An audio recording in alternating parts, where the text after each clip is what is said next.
Hi everyone, I'm back to read the next Addy book. This one's called Addy Learns a Lesson, a School Story, Book 2 from 1864. And I'll go ahead and read what this one's about.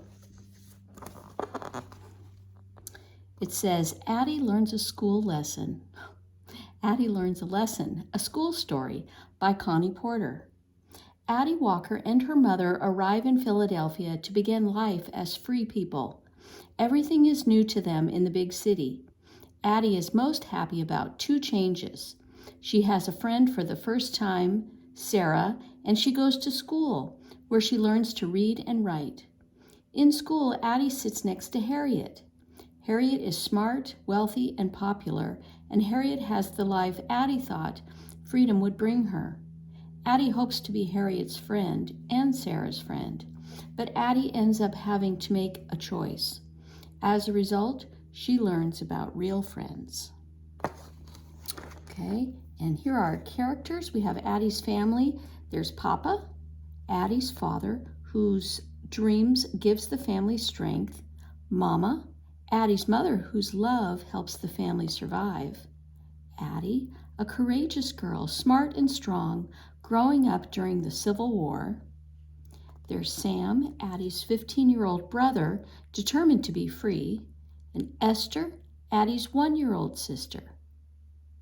And then her friends are Harriet Davis, Addy's desk partner, who has the life Addy thought freedom would bring her, Miss Dunn, Addy's kind and patient teacher who doesn't like lines to be drawn between people, Sarah Moore, Addy's friend who teaches her about school, the big city, and true friendship. And then there's Mrs. Ford, the firm but fair owner of the dress shop where Mama works, and Mrs. Moore, Sarah's mother, who helps Addy and her mama get settled. All right, and let's find out. Chapter 1 is called A New Home. Addy Walker and her mother stood on the busy pier in Philadelphia one hot afternoon at the end of August. Addy's boots pinched her toes and trickles of sweat ran down her back. She took Mama's hand and looked around nervously. We finally here, she thought.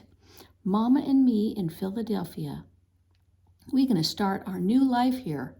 This where Papa says freedom is. The pier was a noisy place.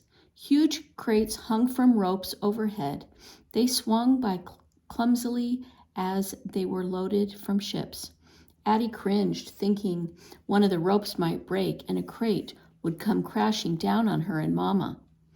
A fishing boat had dumped its catch on the pier. Some of the fish were still alive. Addy saw their mouths moving as if they were sucking for air.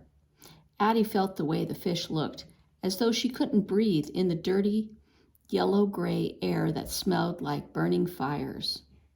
Addy had never seen so many people in her life. It seemed as if everyone in Philadelphia must be on the pier. Some people bent under the weight of heavy trunks. Others had nothing. Some people stood quietly looking lost. Others shouted out to people who were meeting them. I wish Sam and Papa were here, Addy said, as she saw a small girl being swept up in a man's strong arms. Addy, we by ourselves, Mama replied. I know, but wouldn't it be something if we was to turn around and they was here, just like magic? Addy said. It would be something, Mama sighed. I wish I knew where they was. Addy heard sadness in Mama's voice. Papa and Addy's brother Sam had been sold off Master Stephen's plantation a few weeks before. Now Papa and Sam were probably slaves on another plantation, unless they had been able to escape. Mama and Addy had had to leave baby Esther behind when they ran away from Master Stephen's plantation. Esther was too young to make the dangerous escape through the woods with Addy and Mama. Her crying would have given them away. Addy and Mama had spent their days hiding in the woods and traveling only at night, when no one would see them. They had finally made it across North Carolina to a hot, crowded boat that took them to Philadelphia. The boat had just arrived minutes before. Addie felt lost in a sea of strangers. Mama, you think we should be waiting someplace else? Addie asked. The boat captain said to wait here, Addie, Mama said. Somebody gonna come for us. Maybe we should ask somebody what them signs say, Addie suggested, as she looked at the signs around the pier. We ain't gonna do that, Mama said quickly, with fear in her voice. We in the big city now, and we can't be trusting strangers.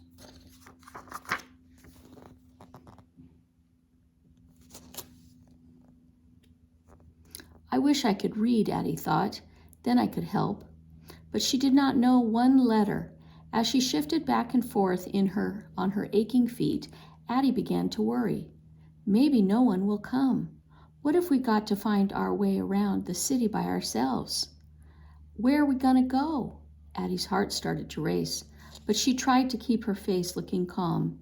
She didn't want to worry Mama. Nearly half an hour passed.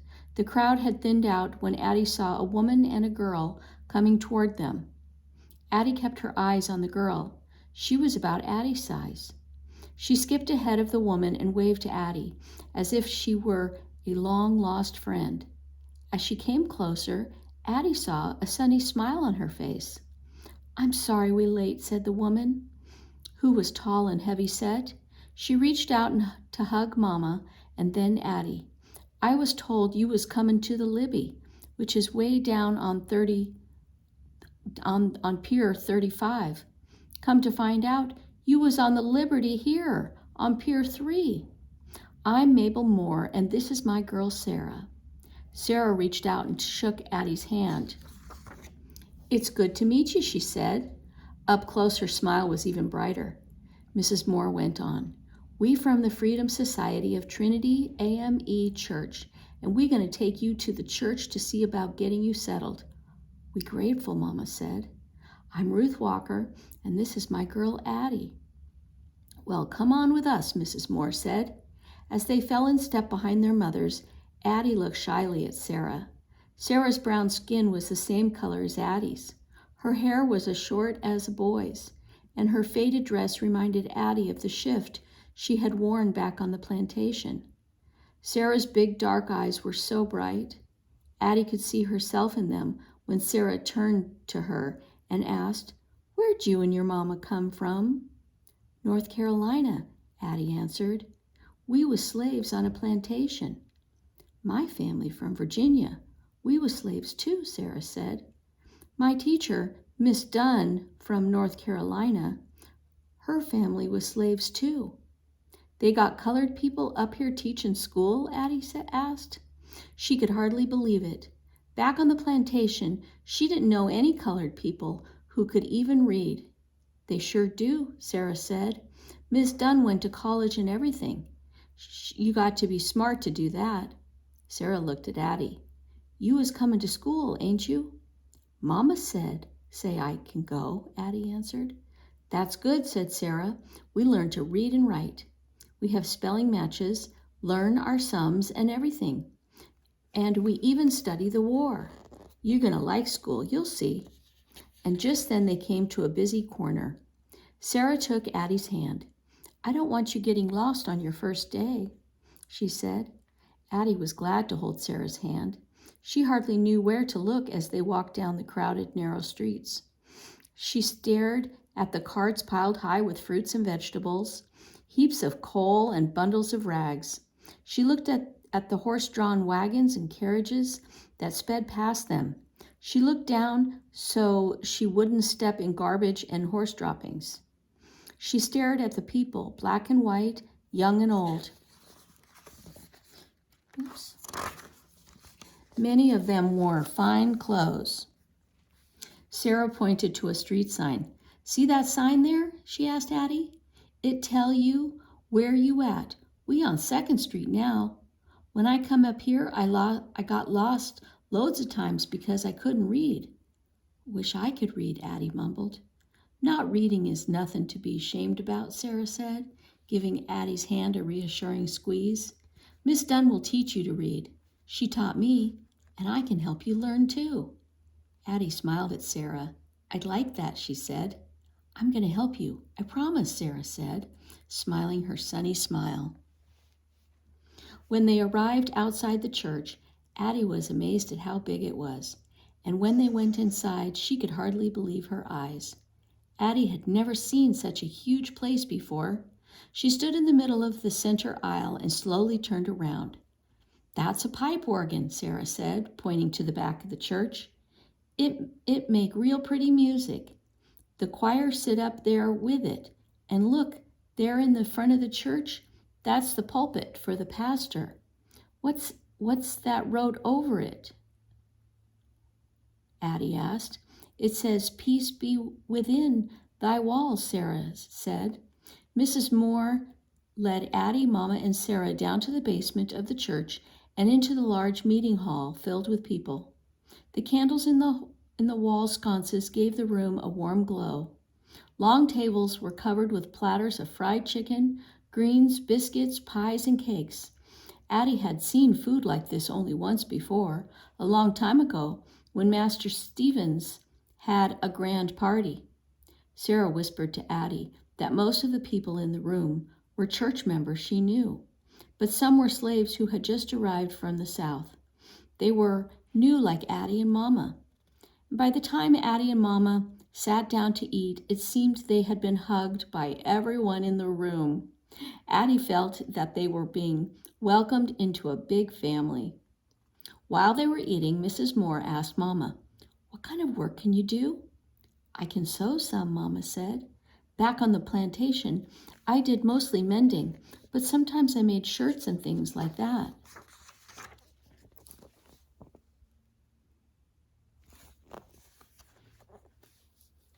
Mrs. Moore's face brightened.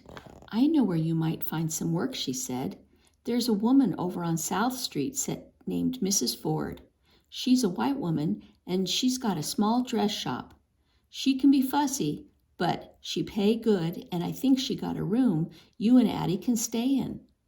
After the meal, Mrs. Moore left Sarah at the church, while she took Addy and Mama to the dress shop just a few blocks away. The tiny shop was crammed with cloth, thread, ribbon, yarn, feathers, and boxes. A woman sat near the back, bent over her sewing. She looked up when they arrived. "Good day, Mrs. Ford," Mrs. Moore said. The three visitors barely fit inside the shop. Mrs. Moore introduced Addy and Mama and said, "I think Ruth Walker would be a fine seamstress for you." "I'll be the judge of that," Mrs. Ford snapped, looking over the top of her spectacles. "You know, Mrs. Moore, the last girl you brought here got married and left me soon after she started.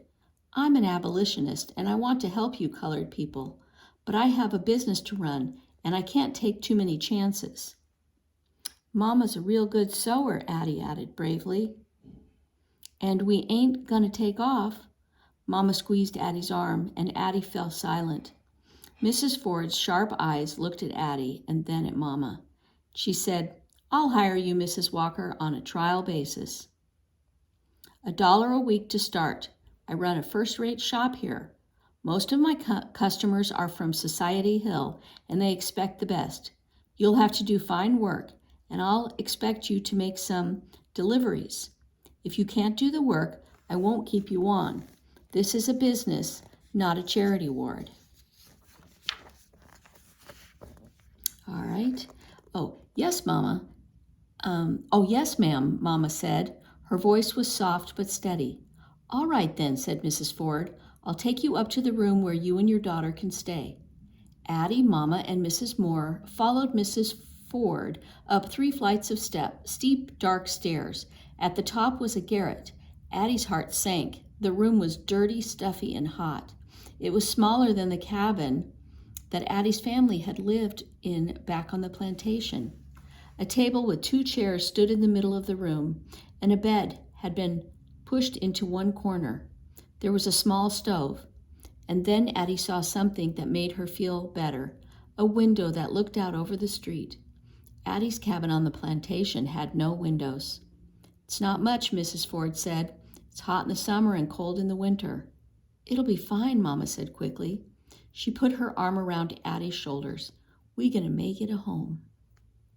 All right, and that is the end of chapter 1, and next time we'll read chapter 2.